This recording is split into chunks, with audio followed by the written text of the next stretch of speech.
Қайырлы күн достар, бүгін сіздерге перловкадан бидай дайындаудың әдістерін көрсетемін. Бір бокал перловкамызды алып, осылай суға жақсылап түріп жуып аламыз. Осындай әдіс болған өте ыңғайлы.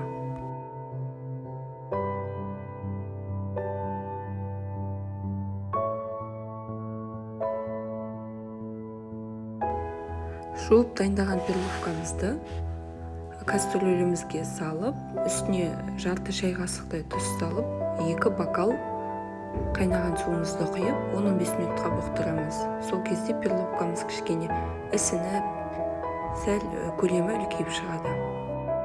15 минуттан кейін перловкамызды алып, осылай ыссы судан сүзіп алып аламыз.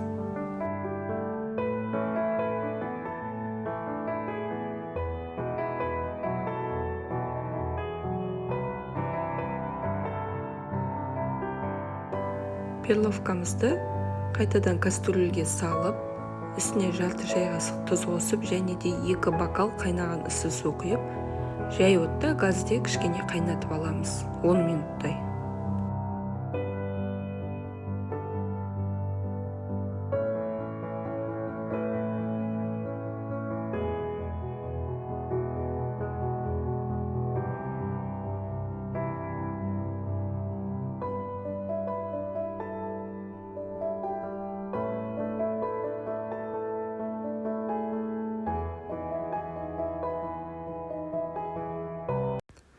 Қайнағаннан кейін перловкаларымыз осылай өп-үлкен болып өседі.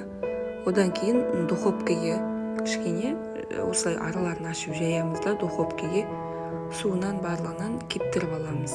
Кішкене кеуіп тұрса, бізге қуыруға ыңғайлы болады.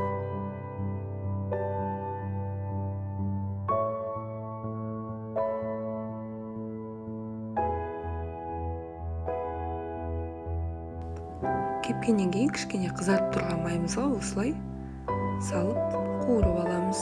Өте дәмді болады, перловкамыз дап-дайын. Ештеңе де қосудың қажеті жоқ, бойында өзінің тұзы болады. Балалар сүйсініп жейді.